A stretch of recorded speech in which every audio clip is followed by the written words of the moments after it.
മുഖ്യമന്ത്രിയുടെ മകൾ ടി വീണ പ്രതിയായ മാസപ്പടി കേസിൽ കുരുക്കുമുറുകുന്നു. SFIO സമർപ്പിച്ച കുറ്റപത്രത്തിന്റെ പകർപ്പ് ഇഡിക്ക് നൽകാൻ കോടതി ഉത്തരവിട്ടു.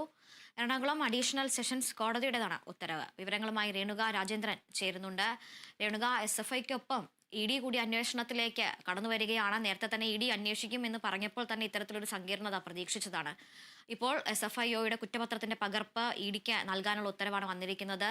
എന്തൊക്കെയായിരിക്കും ഇനി തുടർ നടപടികൾ? എങ്ങനെയായിരിക്കും ഇത് അന്വേഷണത്തെയും അതുപോലെ തന്നെ ടി വീണയെയും ബാധിക്കുക?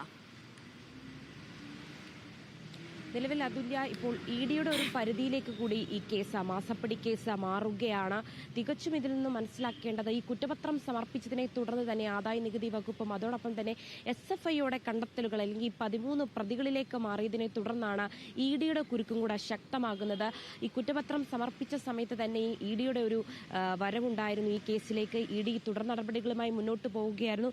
ഇപ്പോഴാണത് വീണ്ടും ഇഡിയുടെ പരിധിയിലേക്ക് പൂർണ്ണമായും ഈ കേസ് മാറുന്നത്. ആദായ നികുതി വകുപ്പ് പോലും CMRലുമായി കഴിഞ്ഞ ദിവസം ഒരു പരിശോധന നടത്തി കൂടുതൽ വിവരങ്ങൾ ശേഖരിച്ചിട്ടുണ്ട്. അതും കണക്കിലെടുത്തുകൊണ്ട് അതോടൊപ്പം തന്നെ ഇഡി ഇപ്പോൾ ഈ കുറ്റപത്രത്തിന്റെ പകർപ്പും ആവശ്യപ്പെട്ടിട്ടുണ്ട്.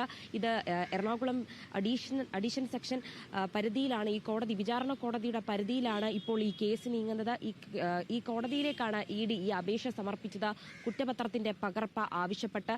ഇപ്പോൾ ഈ അപേക്ഷ പൂർണ്ണമായും കോടതിയും സ്വീകരിച്ചിരിക്കുകയാണ്. ഇനി അല്പസമയത്തിനുള്ളിൽ അല്ലെങ്കിൽ ഇന്ന് തന്നെ എന്തായാലും ഈ കുറ്റപത്രം ഇഡിക്ക് കൈമാറും എന്ന് തന്നെയാണ് മനസ്സിലാക്കാൻ കഴിയുന്നത്. ഈ കുറ്റപത്രം ലഭിച്ചതിനു ശേഷമാണ് കൂടുതൽ നടപടികളിലേക്ക് ഇഡിയുടെ അന്വേഷണം ശക്തമാകുകയുള്ളൂ. എന്തായാലും വീണ വിജയൻ അടക്കമുള്ളവർ ഉൾപ്പെട്ട ഈ മാസപ്പടി കേസിൽ, പ്രതിയായ വീണ വിജയൻ അടക്കമുള്ളവർ ഉൾപ്പെട്ട ഈ മാസപ്പടി കേസിൽ വീണ്ടും നിർണായകമായ അല്ലെങ്കിൽ വീണ്ടും ശക്തമായി തന്നെ കുരുക്കുകൾ മുറുകുകയാണ്. ഇനി ഇഡിയുടെ അന്വേഷണ പരിധിയിൽ കൂടെ ഇനി എന്തെല്ലാം കണ്ടെത്തലുകളാണ്, ഇനി ഈ കോടികളുടെ കാര്യത്തിൽ ഇനി വ്യക്തത വരേണ്ടതുണ്ട്. 2.17 കോടി എന്നുള്ള രീതിയിൽ നിന്നും അതിൽ മാറ്റമുണ്ടായിട്ടുണ്ട്. ഇനി മറ്റെന്തെങ്കിലും തട്ടിപ്പുകൾ അല്ലെങ്കിൽ മറ്റേതെങ്കിലും ഇടപാടുകൾ, സേവന ഇടപാടുകൾ നടന്നിട്ടുണ്ടോ, ഒരു കാര്യത്തിലെല്ലാം വ്യക്തത വരേണ്ടതുണ്ട്.